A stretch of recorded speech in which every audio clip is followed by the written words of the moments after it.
یہ صرف فوجی افسروں کے لیے ہوتے ہیں، فوجی اہلکاروں کے لیے ہوتے ہیں، وہ بھی انٹرنل ڈسپلن کے لیے ہوتے ہیں۔ ادروائز جو کرمنل کیسز ہیں وہاں پہ یہ عدالت کا کوئی تصور نہیں ہے، لیکن زبردستی کر دیا گیا، تو اس کی اب سماعت ہو رہی ہے۔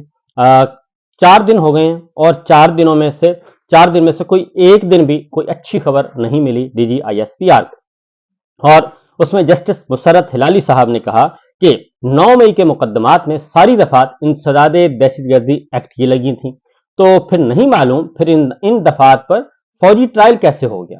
یعنی دفعات آپ لگا رہے ہیں ATA کی، اور اس کے لیے موجود ہیں عدالتیں، انسداد دہشت گردی کی عدالتیں موجود ہیں، اور وہاں پہ مقدمات بھی چل رہے ہیں، اور گو کہ وہ جھوٹے مقدمات ہیں لیکن پھر بھی چل رہے ہیں، اور وہی فورم ہے، اس میں سینیٹر اعجاز چودھری صاحب ہیں، ڈاکٹر یاسمین راشد ہیں، عمر صفا چیمہ ہیں، اور آپ کے میاں محمود رشید صاحب ہیں، عمران خان صاحب ہیں، شیخ رشید صاحب ہیں، بے شمار جو ہیں علیمہ خان صاحبہ ہیں، بے شمار لوگ ہیں، سینکڑوں افراد کے خلاف مقدمے ادھر ATA میں چل رہے ہیں۔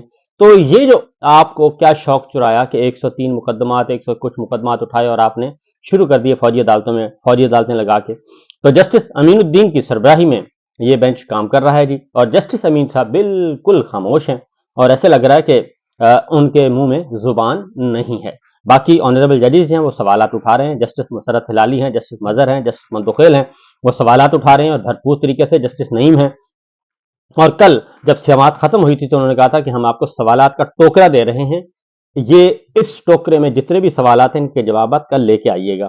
تو جسٹس مسرت ہلالی نے یہ کہا کہ جو افسر ٹرائل چلاتا ہے کورٹ میں وہ خود فیصلہ نہیں سناتا، ٹرائل چلانے والا افسر دوسرے بڑے افسر کو کیس بھیج دیتا ہے، وہ فیصلہ سناتا ہے، جس افسر نے ٹرائل سنا ہی نہیں وہ کیسے فیصلہ دے دیتا ہے۔ یہ انہوں نے امپورٹنٹ کوشچن اٹھایا۔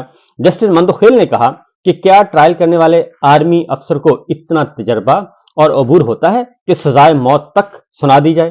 انہوں نے کہا کہ ملٹری کورٹ میں ٹرائل کے طریقہ کار پر مطمئن کریں عدالت کو۔ جسٹس جمال خان منتخیل نے کہا کہ مجھے 34 سال شعبہ قانون میں ہو گئے مگر پھر بھی خود کو ماہر نہیں سمجھتا، کیا اس آرمی افسر کو اتنا تجربہ اور عبور ہوتا ہے کہ سزائے موت تک کی سزا وہ سنا دے، اور یہ کیسے ممکن ہے؟ تو خواجہ حارث نے کہا کہ ملٹری ٹرائل کے طریقہ کار کو دلائل کے دوسرے حصے میں مکمل بیان کروں گا، یعنی کہ وہ ٹائم لے رہے ہیں، ظاہر ہے ان کے پاس نہیں ہے یہ ساری باتیں کا جواب جو کہ پوچھے جا رہے ہیں۔ جسٹس جمال خان منتخیل نے کہا کہ آرمی ایکٹ اور باقی قانون میں فرق ہوتا ہے، آئین کے مطابق یہ تمام بنیادی حقوق کو تحفظ فراہم کرتا ہے، قانون میں معقول وضاحت دی گئی ہے۔ جسٹس نعیم افغان نے کہا کہ بلوچستان میں بہت سے کورٹ مارشل کیسز میں نے بھی سنے ہیں، اور جسٹس حسن اظہر رضوی نے کہا کہ فیلڈ مارشل میں ڈیفنس وکیل ہوتا ہے، وہاں جج نہیں ہوتے۔ آرٹیکل جو فری ٹرائل کا ہے اس میں جو بنیادی انسانی حقوق ہیں وہ بتائیں، ملٹری کورٹس میں کیسے ٹرائل کیا جا رہا ہے، اس کے مراحل کیا ہیں، یہ سب کچھ ہمیں بتائیں۔ سب سمجھ رہے ہیں کہ سویلین عدالتوں کی طرح ملٹری کورٹ ٹرائل نہیں ہوتا، ملٹری کورٹس کے ٹرائل کی کوئی مثال دیں، یہ جج صاحب پوچھ رہے ہیں۔ اور خواجہ حارث نے کہا کہ آرمی ایکٹ اسپیشل قانون ہے اور اسپیشل قوانین کے شواہد اور ٹرائل کا طریقہ کار بھی مختلف ہوتا ہے۔ اب اسپیشل قانون اور اسپیشل طریقہ کار کیا ہوتا ہے وہی جج صاحبان پوچھنے کی کوشش کر رہے ہیں، لیکن بتایا نہیں جا رہا۔ آپ نے 100 کچھ لوگوں کی جو سیاسی کارکنان تھے ان کی آپ نے زندگیاں برباد کر دیں، 2 سال اپنی تحویل میں رکھا، اور اس کے بعد آپ نے سزائیں سنا دیں، سزائیں سنا کے آپ نے فارغ کر دیا۔ ابھی بھی ان پہ چیکس رکھے ہوئے ہیں، ان کو وہ سول جیلوں میں بھی آزاد نہیں ہیں، تو ابھی بھی اور عدالت پوچھتی ہے تو سوال کا جواب نہیں ملتا۔ جسٹس حسن اظہر رضوی نے کہا کہ فوجی عدالت میں بطور وکیل صفائی پیش ہوتا رہا ہوں، ملزم کے لیے وکیل کے ساتھ ایک افسر بطور دوست بھی مقرر کیا جاتا ہے۔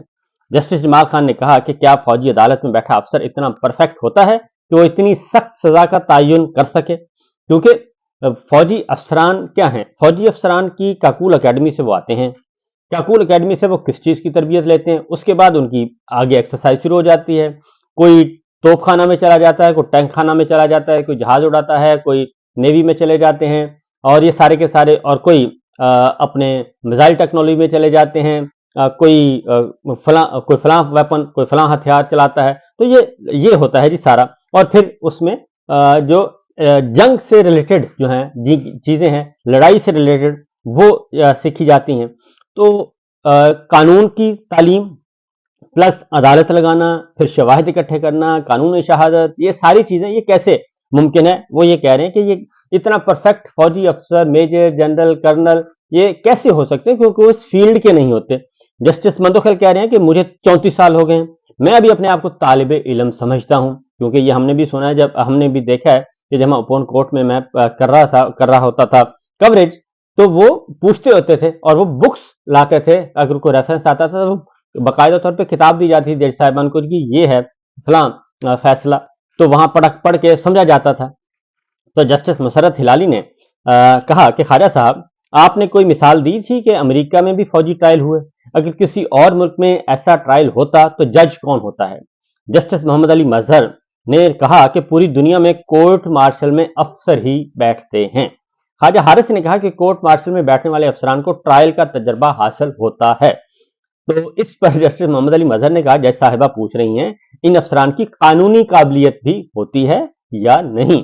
اصل معاملہ یہ ہے کہ وہ لاء کی ڈگری پڑھتے ہیں، کیونکہ جب آپ لاء کے طالب علم ہوتے ہیں تو اس میں باقاعدہ طور پہ ڈیمو ہوتا ہے، آپ کو کیس دیے جاتے ہیں ڈمی کے طور پہ کہ جی آپ بتائیں، یہ آپ کے سامنے سرکمسٹانسز ہیں، آپ فیصلہ سنائیں. تو کیا آپ نے بھی ایسا کچھ کیا ہے؟ تو جسٹس مسرت ہلالی نے کہا کہ اگر اجازت ہو تو میں خود سوال پوچھ لوں. انہوں نے کہا کہ ایک آرمی چیف کے طیارے کو ایئرپورٹ کی لائٹس بجھا کر کہا گیا ملک چھوڑ دو. اس واقعے میں تمام مسافروں کو خطرے میں ڈالا گیا. یعنی نواز شریف صاحب طیارہ ہائی جیکنگ کیس کی بات ہو رہی ہے. خواجہ حارث نے جواب دیا کہ جو بندہ جہاز میں موجود نہیں تھا وہ ہائی جیک کیسے کر سکتا تھا؟ جسٹس مسرت ہلالی نے ریمارکس دیے اس جہاز میں تھوڑا سا ایندھن باقی تھا، پھر بھی رسک پر ڈالا گیا. یعنی اب آپ اندازہ کریں کہ نواز شریف صاحب کو اس وقت یہ ٹرائل کون کر رہا تھا؟ ڈیفنس منسٹری کر رہی تھی، اور ان کو سزا بھی سنائی گئی اس وقت. اور آج کا جی ایچ کیو، آج کا جو ڈیفنس منسٹری ہے، آج کیا کہہ رہی ہے؟ آج اس طیارہ ہائی جیکنگ کو ڈیفینڈ کر رہی ہے، اس طیارہ ہائی جیکنگ کو ڈیفینڈ کر رہی ہے، مین ایکیوزڈ کو. تو خواجہ حارث صاحب نے کہا جو بندہ جہاز میں موجود نہیں تھا وہ ہائی جیک کیسے کر سکتا ہے؟ وہ پلانر تو ہو سکتا ہے، وہ حکم دے سکتا ہے، اس کا حکم چل رہا تھا. جسٹس مسرت ہلالی نے ریمارکس دیے کہ اس جہاز میں تھوڑا سا ایندھن باقی تھا، پھر رسک پر ڈالا گیا. خواجہ حارث نے موقف اختیار کیا میں یہاں سیاسی بات نہیں کروں گا، مگر بعد میں سپریم کورٹ نے جائزہ لیا تھا، سپریم کورٹ نے تسلیم کیا تھا کہ جہاز میں کافی ایندھن باقی تھا. اب اس پہ آ رہی ہے بات. جسٹس مسرت ہلالی نے ریمارکس دیے کہ اس ایک واقعے کے باعث ملک میں مارشل لا لگ گیا، اور مارشل لا کے بعد بھی وہ ٹرائل فوجی عدالت میں نہیں چلا. خواجہ حارث نے کہا کہ ہائی جیکنگ آرمی ایکٹ میں درج نہیں تو اس لیے وہ ٹرائل فوجی عدالت میں نہیں چل سکتا. یہ دیکھیں ستم ظریفی دیکھیں جناب کہ اس وقت اپنے آرمی چیف کو ہائی جیک کرنے والے کو مین اکیوز تھا وہ، اور آج اس کا بھی وہ جسٹس مسرت ہلالی کہہ رہی ہیں اس کا مقدمہ بھی آپ نے فوجی ٹرائل نہیں کیا. تو آج اسی ہائی جیکر پلانر کو آج کی وزارت دفاع، آج کے آرمی چیف، ظاہر ہے یہ آرمی چیف کے انڈر ہیں، وہ دفاع کر رہے ہیں نواز شریف صاحب کا. کیسی بات ہے جناب. جسٹس امین الدین نے کہا کہ چلیں اس نقطے پر فرق واضح ہو گیا، آگے چلیں. تو جسٹس امین نے پھر اس کو کیا کیا؟ وہ بیل آؤٹ کیا. جسٹس امین صاحب نے کہا کہ آگے نکلتے ہیں کیونکہ یہاں پہ ذرا معاملہ گڑبڑ ہو رہا ہے. تو جسٹس مسرت ہلالی نے کہا کہ ٹھہریں، ایک سوال اس میں ایک سوال اور بنتا ہے، اگر ہائی جیکنگ جنگی یا فوجی طیارے کو کیا جائے پھر ٹرائل کہاں چلے گا؟ جسٹس جمال خان مندوخیل نے ریمارکس دیے آپ کے پاس اکثریت ہے، کل ہائی جیکنگ اور 302 بھی آرمی ایکٹ میں ڈالنے کون روک سکتا ہے؟ جسٹس مسرت ہلالی نے کہا کہ 9 مئی کی ایف آئی آرز میں ساری دفعات انسداد دہشت گردی ایکٹ کی لگی تھیں، مجھے نہیں پتا پھر ان دفعات پر فوجی ٹرائل کیسے ہو گیا. اٹارنی جنرل نے عدالت کو بتایا کہ ملٹری کورٹ صرف ان ملزمان کو لے کر گئے جن کی جائے وقوع پر موجودگی ثابت تھی، ویسے تو ملزمان کی تعداد 5000 سے زیادہ تھی. تو دوران سماعت وزارت دفاع کے وکیل خواجہ حارث کے دلائل آج بھی مکمل نہ ہو سکے اور کیس کی سماعت پیر تک کے لیے ملتوی کر دی گئی. تو یہ صورتحال ہے جناب، یہ سچویشن ہے. آپ نے دیکھ لیا کہ بدلتا ہے رنگ آسماں کیسے کیسے. General Pervez Musharraf chief of army staff کے طیارے کو ہائی جیک کرنے والے اس وقت کے ملزم بلکہ مجرم کو آج کے army chief general Asim Munir defend کر رہے ہیں اپنے وکیل خواجہ حارث کے ذریعے۔ تو یہ ہے ستم ظریفی، جسے کہتے ہیں یو ٹرن۔ فرد قائم ربط ملت سے ہے تنہا کچھ نہیں، موج ہے دریا میں بیرون دریا کچھ نہیں۔ اجازت دیجیے، اللہ حافظ۔